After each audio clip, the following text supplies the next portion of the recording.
Hi, this is Ivan Fernandez from ivanfernandezhypnosis.com, and I'm a UK Hypnosis Academy trainer. And I'd like to speak to you about something that is really, really important and is fascinating to me because you cannot really learn at school this ability or this skill. And it's what is called emotional intelligence. How do we learn emotional intelligence? First of all, what is emotional intelligence? Probably when at our early age we learned at the schools subjects like maths, physics, we learn maybe nature, we learn physical exercise, and nobody really teaches us how to deal with our emotions. What we learn at school is what I will call academic intelligence. There are many kinds of intelligence, and from my point of view, I believe that what we learn at the school is the basics just to be able to survive in this world and not to do much more than that. From my experience and what I have seen in all these years, is that there is something that is much more important that help people to live happier lives and to have more success in their life, independently from what success means to you. From my point of view, success is just to live the life that you choose and to enjoy every single moment of your life, being able to handle the problems as they come in an effective way.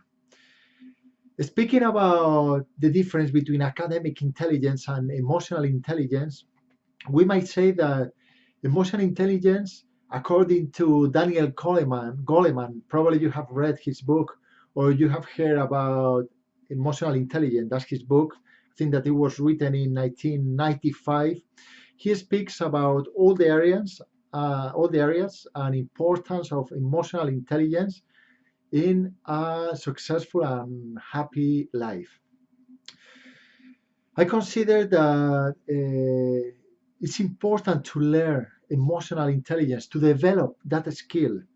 As probably you know, there are some people that are naturals, they are emotionally intelligent, maybe because they are born with that skill, and there are some other people that they just learn it because of the environment, the parents, their friends, and they are able to learn how to be emotionally intelligent. In the same way that there are people that are financially intelligent, there are academically intelligent, there are people that are emotionally intelligent, and you can learn that. Before, I think that it's important to say what emotional intelligence is, because for some people might not understand what's the meaning of that. And according to Daniel Goleman, emotional intelligence is divided in 4 or 5 different areas. First of all, emotional intelligence is the ability to understand and to learn what you are feeling at this moment and to understand how to react and how to manage your emotions, as well as understanding the emotions of other people around you and to be able to show empathy and to show uh, care about the people that surround you, that are around you. That's basically my understanding of emotional intelligence. So, self awareness of your own emotions as well as other people's emotions. So, you are able just to manage, to handle, and to react in a positive way to those emotions, not letting them to overwhelm you or to take over. Maybe you remember a time when you felt overwhelmed by something that a person told you, or you felt hurt by something that happened to you in your life. And maybe after everything happened, you realize that you should have reacted in a different way, maybe less emotional. Maybe you had liked to say something different to a friend of you or to your loved one in an argument or in a challenging situation in your life. So I believe that learning how to be emotionally intelligent can really improve the way you live and the happiness in your life. First of all, to be emotionally intelligent, you have to be self-aware about your emotions, your feelings. Maybe you can think right now how you are feeling right now. Maybe not now because you are listening to me, or you might have a feeling as you are listening to me. Just analyze what is that feeling. I would recommend you to do it after the video and just to take a moment, a minute or two, just to relax yourself with your eyes open or closed, and just to assess, okay, what's my feeling right now? Self-awareness. Number two, how to manage that feeling, how to handle it, how to handle that feeling in a way that is useful to you, instead of responding maybe in an aggressive way or responding straight away. Hold back for a moment and learn that if someone is telling you something that you don't like, you just have to hold back for a moment, hold on for a moment, and okay, this is what is happening. I don't have to react straight away. That will be the first area, self-awareness of your emotions and controlling and self-regulation and self-management of those emotions. The second area that is important in to be emotionally intelligent person will be about the emotions of other people, especially the people that you are working with every day, your family, your friends, the people that are around you all the time.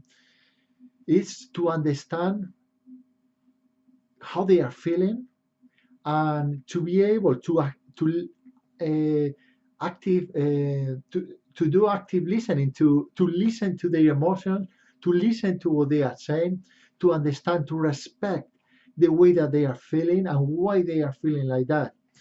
Maybe to put in their shows in their thoughts, just to be able to understand how they are feeling, so we are able to maybe hold back again, hold on a moment, and okay, maybe this person is having a difficult moment and we don't have to react straight away.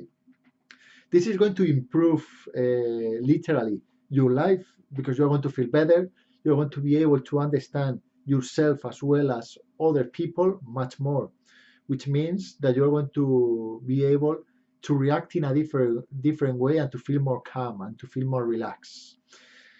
And then within this area, it will be about how to manage other people's emotions.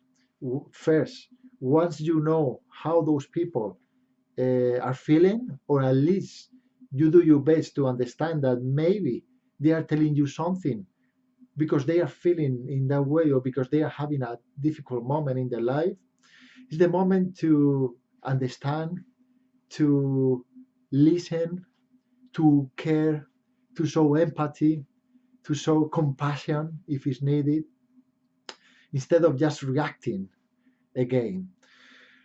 So that will be the second area that is related to emotional intelligence that can help you to start or to improve your emotional intelligence skills. And another area that, from a point of view, is important, and I think that is included in the book of Daniel Goleman, is about motivation and responsibility.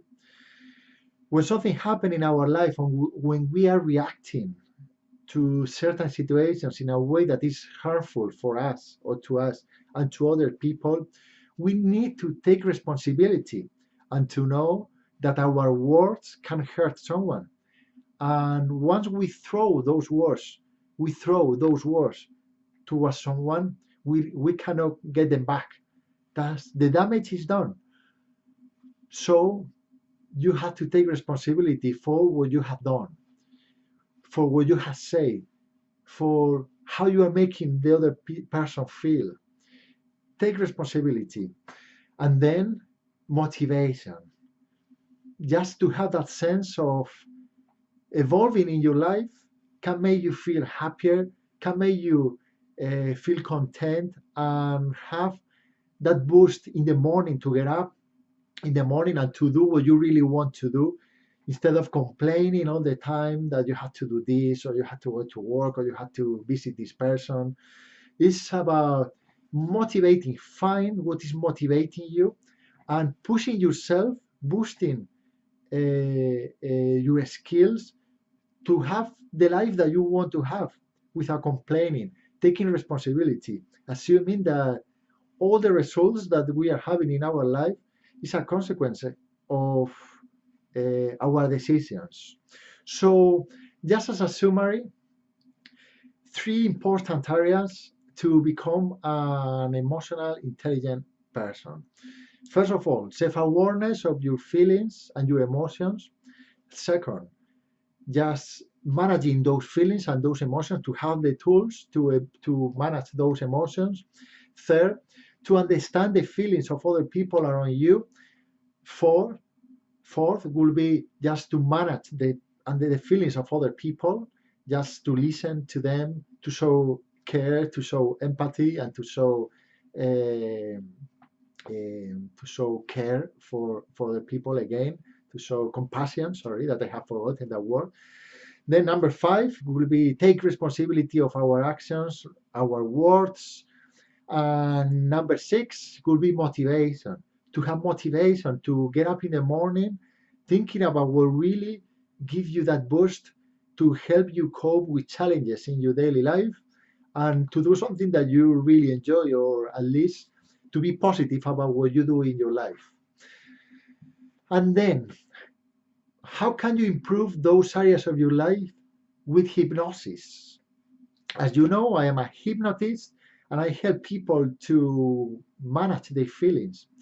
In a hypnosis session, you help the person to feel more relaxed, to feel more calm, and to be able to hold back, or to hold on those triggers, or to hold on those unwanted emotional reactions to certain situations.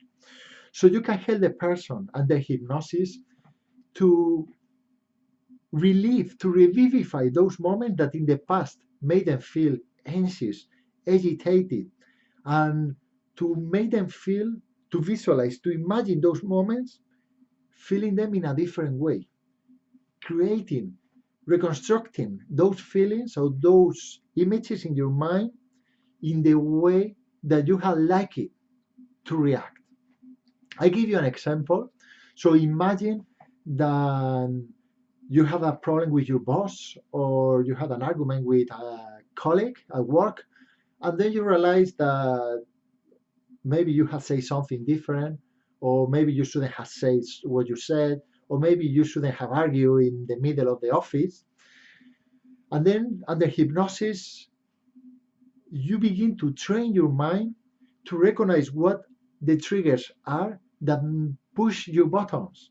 And second, how to react when you recognize that trigger. And then you revivify, you feel how that moment will be different when you are able to recognize the triggers, self awareness, to react in a different way, self regulation and self management, and then to understand that probably your colleague at work is having a bad day, and everyone has bad days. That's okay. You don't have to react straight away. Listen, uh, don't respond straight away. Show compassion and understanding of the situation, even though it might be difficult. It might be a moment that you really feel overwhelmed. That's okay. Recognize the triggers. Then you can imagine your life when you are able to control those challenging situations. Especially, I've been able to listen to many people that have challenges in their family, or they're having problems with how to react with their partners, or their parents, or their brothers and sisters, or even their kids too. Because sometimes when you are with people at work, you just get back home and you don't have to see those people anymore. You don't even have to talk to some friends or some people at work if you don't want. However, with your parents and your family, it's probably more difficult just to detach yourself from that relationship that is being in your life by default, but it's always there. and it's more difficult to cut those cords, those emotional cords with your family than it might be to do it with your friends. So what you can do is just to imagine how you will be able to relax, to calm down in those situations, to react differently, to imagine your life and your body reacting differently, even your heartbeat feeling mm, more relaxed, and the benefits that you can get in from performing under hypnosis these situations in a different way to feel emotional intelligence. You will see them straight away. You will see in your work that it will improve your relationship with your colleagues. In your love life, you will be more understanding. You will actively listening to your partner, to your kids. In your with your parents and even with your brothers or your siblings, again you will be able to understand the situation with their family. And some people might be thinking that why they have to do that and not why do we have to take responsibility on other people's problem. And it all comes to one way: to feel better about ourselves. It's not just about other people, it's about ourselves, about being able to understand other people's feelings so we can live happier lives. It might sound selfish. However, remember that you are the most important person in this world. And first, you have to look after yourself, to love yourself, so you can look after other people and to be more efficient, to love other people and to reciprocate, the other people to reciprocate that feeling that you are having or that love that you are feeling towards them instead of feeling anger or instead of feeling sadness or depressive feelings. Okay, so now, if you would like to improve your emotional intelligence, if you would like to know more about emotional intelligence, you can send me an email or you can make a comment here and tell me what you would like to know about emotional intelligence, how hypnosis can help you to be more emotional intelligence. And my advice for you now is just stay calm for a moment. With your eyes open or closed, think about how you are feeling right now. What is making you feel like that? And become aware about that feeling. Then will be the moment to learn self-management tools. And there is where I can help you even more. Thank you for listening to me. My name is Ivan Fernandez from Ivan Fernandez Hypnosis.com. I'm a UK Hypnosis Academy trainer, and I look forward to speaking to you. Thank you very much, and I speak to you soon.